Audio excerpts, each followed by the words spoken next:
Hi and welcome back. In a video in a different channel, we compare how to define a class in Python and how to define a class in Julia. And now we are going to do the same thing, like how you can define a class that you are defining in Python in Java. I will go through an example. I'm not going to tell you why people use class, what are the advantage of using it, and how class is defined in Python. I assume that you're familiar with Python and why people use classes, okay? I will just say what is this simple, small toy example here in Python, which we are going to rewrite it in Java, which I already wrote the code to save the time. I will just explain a very simple difference. So this class in Python is a student class. It has a name and it has 3 attributes. And remember, the class had 2 important parts, attributes and methods.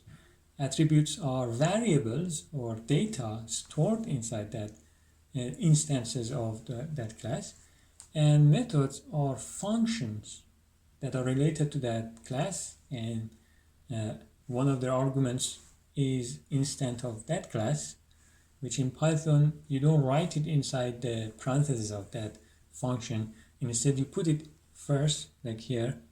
Hamid is an instance of this student and GPA is a method of the class student. So you write Hamid.gpa and then you write all the arguments except Hamid itself inside the parentheses. Whereas in Julia you didn't have method in this shape and you had the function and you had to write GPA and the instance of that class was an argument and you put it inside the parentheses, okay? So yeah, it has 3 attributes here: mathematics, statistics, and programming, just the grade or mark of those courses.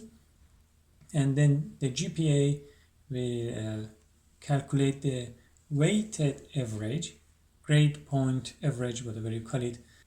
If the focus is on a specific course, then that course has more weight in the average. Okay, you just create an instance Hamid with these scores and then a very simple print. No. Now we are going to do the same thing in Java. First of all, not only the classes as class in the sense of Python are defined in class environment, but also the main program is defined inside the class. Okay, so this class is not the class that we were talking about in Python.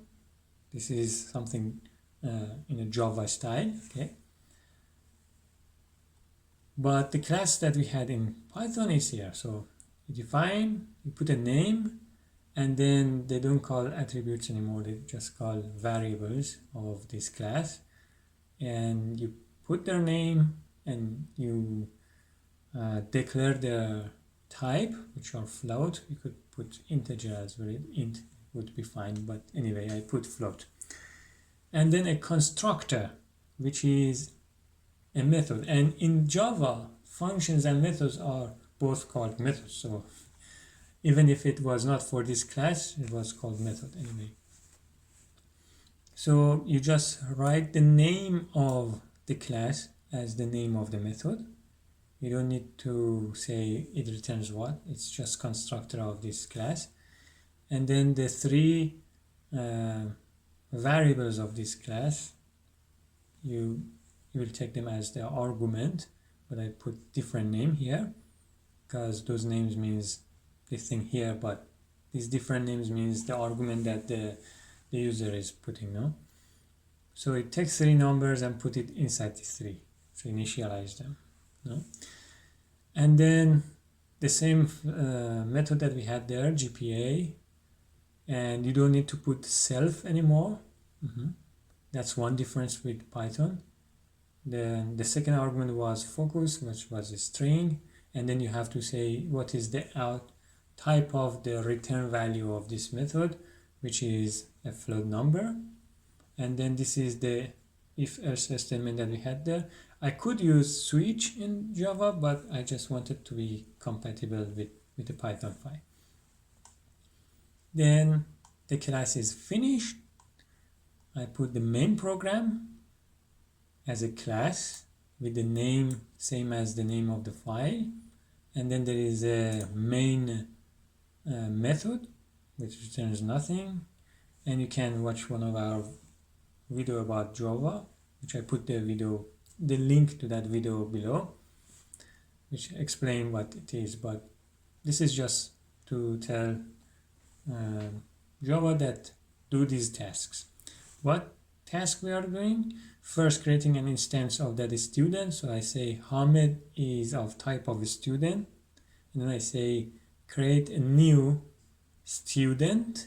This is constructor that we define here, okay, with these three values for those three variables.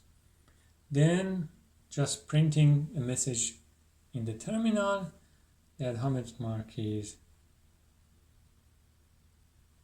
okay. This needs to be changed. This is a Julia version, so we write it like this.